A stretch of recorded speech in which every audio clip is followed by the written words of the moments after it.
Et action! Salut et bienvenue sur la chaîne YouTube de Mediashock pour cette nouvelle édition, le ciné c'est pas sorcier. Et aujourd'hui, il sera question du bruitage au cinéma, une des étapes de la fabrication d'un film. D'ailleurs, si ce sujet vous intéresse, je vous invite à regarder ma vidéo consacrée à la création d'un film. Le bruitage est l'un des composants de la bande sonore et se réalise majoritairement en post-production. Et avant d'entrer dans les détails, revenons un peu en arrière afin de vous faire découvrir les origines de cette technique. Inventé en 1891, le cinéma est resté muet jusqu'en 1927, mais à l'époque, les séances n'étaient pas constamment silencieuses. En effet, pour compenser l'absence de parole, le film était souvent accompagné par de la musique jouée directement en salle, mais également la présence d'un bonimenteur pour commenter les images, et enfin des bruiteurs cachés derrière l'écran pour y ajouter certains sons. Et voici un exemple avec The Kid de Charlie Chaplin sorti en 1921 qui n'avait pas de bande sonore à l'époque, donc avec un son directement ajouté lors de la projection.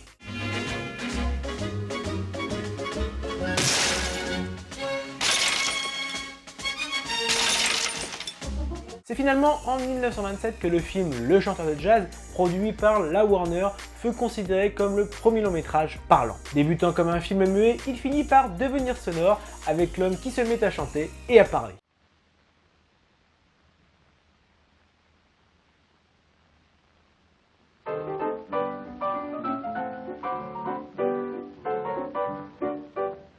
Blue sky, smiling at me.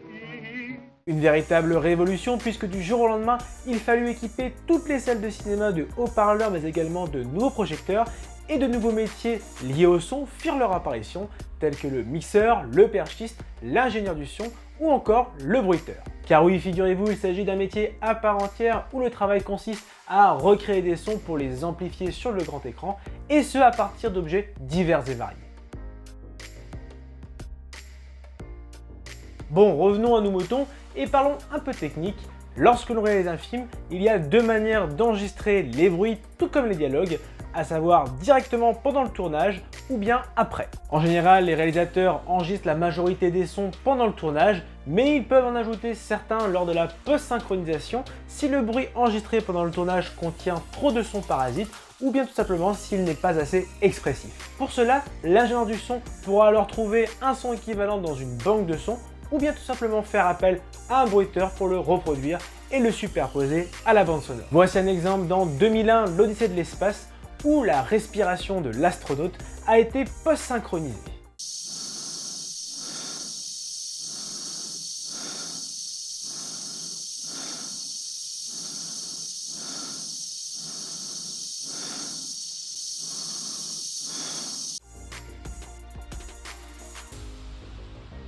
Faisons un petit aparté sur la banque du son et voici quelques bruitages très connus dans le cinéma. Arriveras-tu à les reconnaître? Le cri Willem, qui est un bruit un peu grotesque de douleur mélangée à de la peur, est certainement le bruitage le plus célèbre au monde.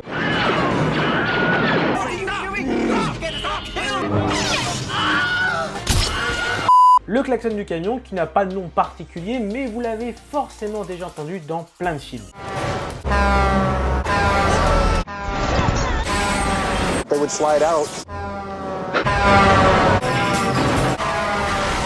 Le Castle Thunder, qui est un bruit de coup de tonnerre utilisé dans Star Wars, Retour vers le futur ou encore Citizen Kane. Et enfin le Cat Scream, qui est aussi un grand classique et souvent utilisé hors champ.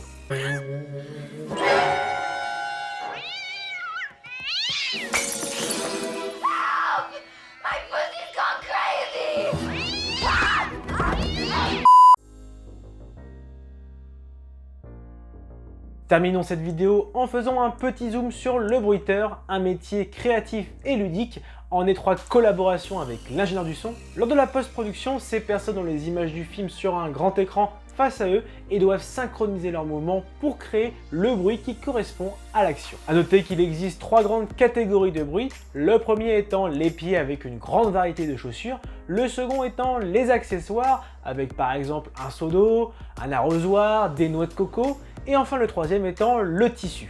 À la recherche du bruitage le plus réaliste possible, les bruiteurs font sens, ça s'appelle, à leur imagination mais également à leur créativité. Terminons sur un petit exemple en vidéo. C'est parti. Un savoir-faire familial inimitable.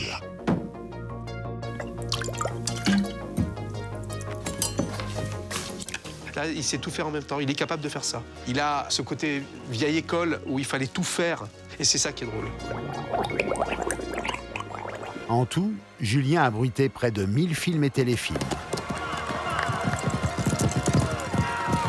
Et voilà, cette vidéo est à présent terminée et j'espère qu'elle t'a plu. Si c'est le cas, lâche le pouce bleu.